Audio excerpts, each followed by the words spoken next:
We have been talking about bony pelvis. We've done the video 1, video 2, video 3, and now this is video 4 for the bony pelvis. By the end of these videos, you should be able to describe the bony pelvis without strain. Oh yes, this is Anatomy Made Easy with Ekechukwu, Dora, Ozioma, and welcome once again. In this video, we're going to be talking about the pelvic diameters. Oh yes, listen. The pelvic diameters are the measurements of the pelvis that are clinically important in obstetrics, especially in assessing whether vaginal delivery is possible. They are described in 3 parts: the pelvic inlet, the mid-pelvis diameter, and the pelvic outlet diameter. I said we're going to divide them or describe them into 3 parts: pelvic inlet diameter, mid-pelvis diameter, and pelvic outlet diameter. Yes, let's go. The pelvic inlet diameter. Let's start with the anterior-posterior diameters of the pelvic inlet. This is the true conjugate. The true conjugate runs from the sacral promontory to the upper border of the pubic symphysis. It is not measurable clinically, but you should know that this is the true conjugate. Then we have the obstetric conjugate, which is very important, or the most important conjugate. It runs from the sacral promontory to the thickest part of pubic symphysis. I said the obstetric conjugate is the most important. The diameter runs from the sacral promontory to the thickest part of the pubic symphysis. It is usually 10.5 to 11 centimeters. It determines the engagement of the fetal head. Obstetric conjugate. Then we have the diagonal conjugate. All this in the pelvic inlet, anterior-posterior pelvic inlet. The diagonal conjugate runs from the sacral promontory to the lower border of the pubic symphysis. It is about 12.5 to 13 centimeters and is measured per vaginum. The obstetric conjugate, look at this formula. The obstetric conjugate is equal to the diagonal conjugate minus 1.5 to 2 centimeters. Good. Still on the pelvic inlet diameter, let's look at the transverse diameter. We finish with the anterior-posterior diameter. In the transverse diameter, we have the widest distance between the iliopectineal lines. The widest distance between the iliopectineal lines, which is 13 to 13.5 centimeters. Then let's look at the oblique diameter, still in the pelvic inlet diameter. The oblique diameter runs from the sacroiliac joint to the iliopectineal eminence on the opposite side.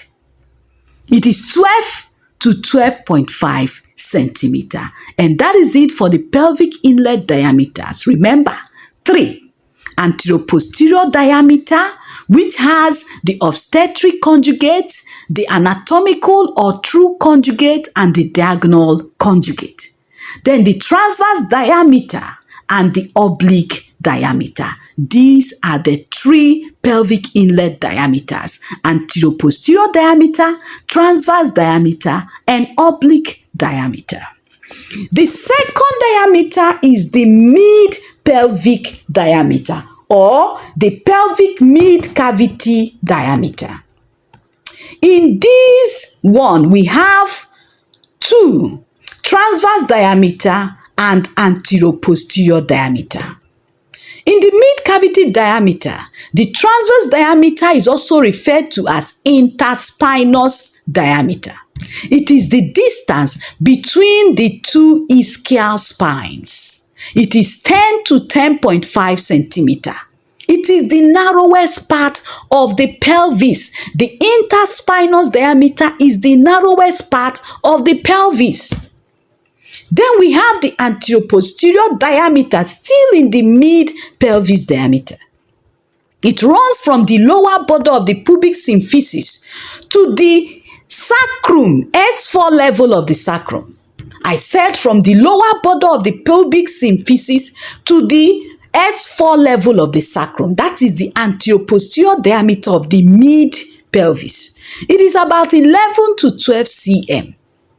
This mid-pelvis diameter is very important clinically because obstruction commonly occurs in the mid cavity. Let's look at the third, the pelvic outlet diameter. It has anteroposterior diameter 2 and transverse diameter.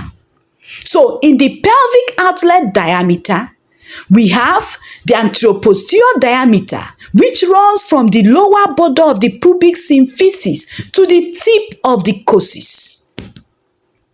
It is usually 11 centimeter. It can increase to 13 centimeter during labor due to coccygeal movement. Yes.